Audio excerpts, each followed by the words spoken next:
Hello, how are you? I am doctor Alka पाठक।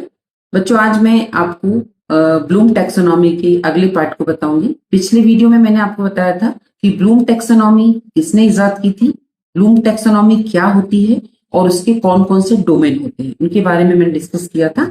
आज की video में आपको बताऊंगी कि ब्लूम टैक्सोनॉमी यूज करने के या शिक्षा के क्षेत्र में, शिक्षा जगत में ब्लूम टैक्सोनॉमी का क्या यूजफुल है या क्या एडवांटेज है या क्या इम्प्लीमेंटेशन है या इसके क्या इम्प्लीकेशन है, ये मैं आपसे डिस्कस करना चाहूंगी कुछ बिंदुओं को लेकर। तो पहला जो बिंदु है वो है स्पष्ट उद्देश्यों का निर्धारण, क्लियर लर्निंग ऑब्जेक्टिव।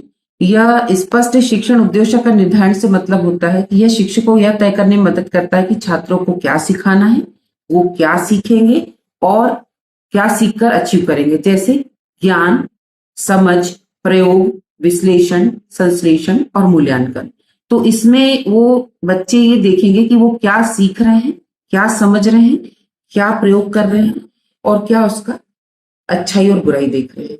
तो इस उद्देश्य में इन चीजों को अचीव करता है कि स्पष्ट शिक्षण उद्देश्य का निर्धारण होता है। जब हम शिक्षण के उद्देश्यों का निर्धारण करेंगे तो उद्देश्य अगर हमारे स्पष्ट होंगे तो उसका एडवांटेज भी हमें मिलेगा। दूसरा है पाठ्य योजना बनाने में सहायक।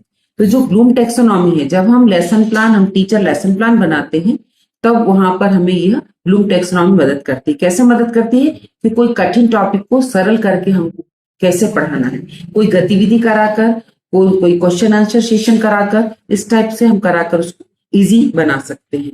तीसरा है मूल्यांकन में सहायता। तो मूल्यांकन में सहायता की अगर हम शिक्षक छात्रों को सीखने की क्षमता जो विकसित करते हैं विभिन्न स्तर पर, जैसे याद करना, समझना, लागू करना या कोई असेसमेंट करना, तो जब हम इन चीजों को देखते हैं तो मूल्यांकन में करने में हमें सहायता मिलती है कि हम बच्चों का किस तरीके से मूल्यांकन करें।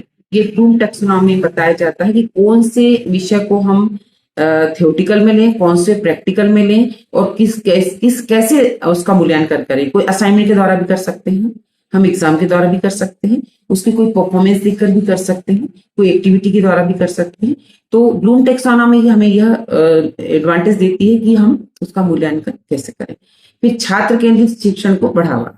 छात्र केंद्रित शिक्षण यानी चाइल्ड सेंटर है ना, स्टूडेंट सेंटर लर्निंग, जो ये ब्लूम टैक्सोनॉमी का एडवांटेज है कि ये छात्र केंद्रित लर्निंग को बढ़ावा देता है। तो इसमें शिक्षक छात्रों की सोचने की क्षमता, तर्क, रचनात्मकता, सृजनात्मकता सबको बढ़ाता है।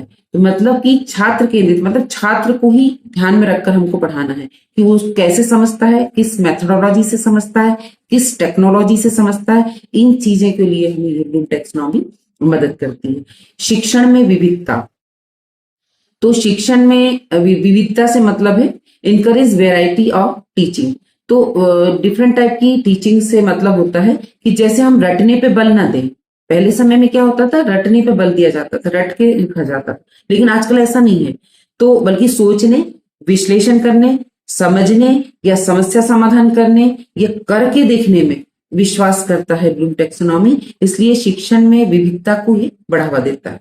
सीखने की प्रक्रिया को क्रमबद्ध बनाना, जो लर्निंग वाली चीज कहते हैं हम, लर्निंग की जो प्रोसेस है, तो लर्निंग की प्रोसेस को सिस्टमेटिक क्रमबद्ध बनाता है ना। तो लर्निंग सिस्टमेटिक होती है। इसके लिए वो क्या करता है, जैसे पहले ज्ञान, फिर समझ, फिर प्रयोग।